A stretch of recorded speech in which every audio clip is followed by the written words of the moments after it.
నారాయణ సమారంభాం వ్యాస శంకర మధ్యమాం అస్మదాచార్య పర్యంతం వందే గురు పరంపరం. గురువుకు సంబంధించింది కనుక గురుస్వామిది కనుక అనాదిగా గురువులు పరంపర సాగుతూ ఉంది, అలా తీసుకొస్తుంది. 18 సార్లు వేస్తే 10 నెట్టాంబడని పేరుతో గురుస్వామి అవుతారన్నట్టు ఆ గురువు నడిపిస్తూ ఉంది. ఆ గురుతర బాధ్యత తీసుకుని ముందుకు నడిపించకపోతే ఈరోజు మనకి వేదికలు లేవు, వినియోగాలు లేవు, వినోదాలు లేవు, విద్య లేదు. ఎక్కడో చోట అమ్మ నుంచి గురువు దగ్గర రకరకాల విద్యలు. అలా గురుస్వామిగా భావన చేస్తే అన్నయ్య సాయన్న 18 సార్లు పైగా చేసి ఉంటారు. ఆయనకి గురువుగా భావన చేయొచ్చు ఈ సమయాన. ఆయన మానసిక స్వభావం ఎలా ఉంటుందో దగ్గరగా ఎరిగిన వాళ్ళకి బాగా అర్థమవుతుంది.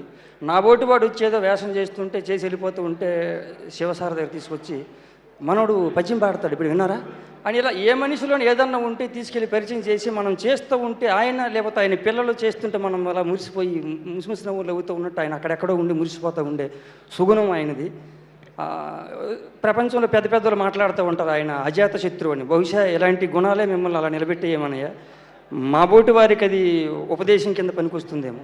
ఇది చాలా ఉంది పెద్ద వాళ్ళది అంత ఏం చెప్పగలుగుతాం. తక్కువది గజగజగా దునుకుతున్నాయి చేతులు ఎక్కినప్పుడు, సమయం తక్కువ అంటారు.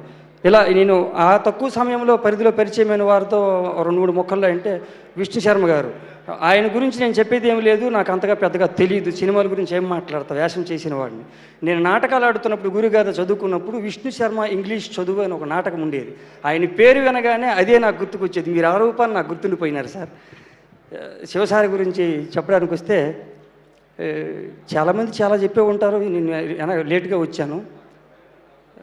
కిషోర్ గారి గురించి, సురభి ప్రభ గారి గురించి, అందులో నా గురించి ఒకసారి ఆయన చెప్పారంట.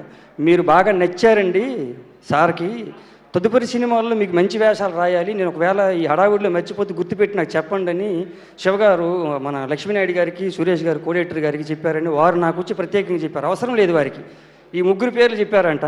అది ఈ సందర్భంగా అది గుర్తొచ్చింది. మీ గురించి ఏం చెబుతారు సార్ మీరు? ఇందులో ఇది ఇలా దొర్లుతూ వెళుతూ ఉంటే ఒకరోజు అక్కడ నాకు ఇచ్చిన రూమ్ దగ్గర సెలయేరు ఇలా పారుతూ ఉంది. అలా సౌండ్ వినబడుతుంటే అక్కడికి వెళ్ళి చూసినప్పుడు సడన్గా ఒక చిన్నపాటిది వచ్చింది సార్. అప్పుడప్పుడు గుడి గోపురంకి వెళ్తుండడం అలవాటు. వెళుతున్నప్పుడు సాధారణంగా చిన్నది ఎవరైనా సాయం చేస్తే, మాట సాయమో మూట సాయమో చేస్తే థ్యాంక్స్ చెబుతాం. ఆ కార్యం ఒడ్డెక్కడానికి అది సరిపోతుంది అనుకుంటాం. అలాంటి క్రమంలో శతమానం భవతి అని దీవించే బాపనయ్య పట్ల మనం ఎంత కృతజ్ఞతగా ఉండాలి, 100 ఏళ్ళు బతకాలి కదా అనే ఆలోచన నాకు రావడానికి కారణం, వెళుతుంటే ఏం సినిమా చేస్తున్నారండి మీరు అని అడిగేవారు పంతులు గారు అయ్యేవారు. ఈ మధ్య రవితేజ్ గారిదండి ఇరుముడి అని. చేస్తున్నారా?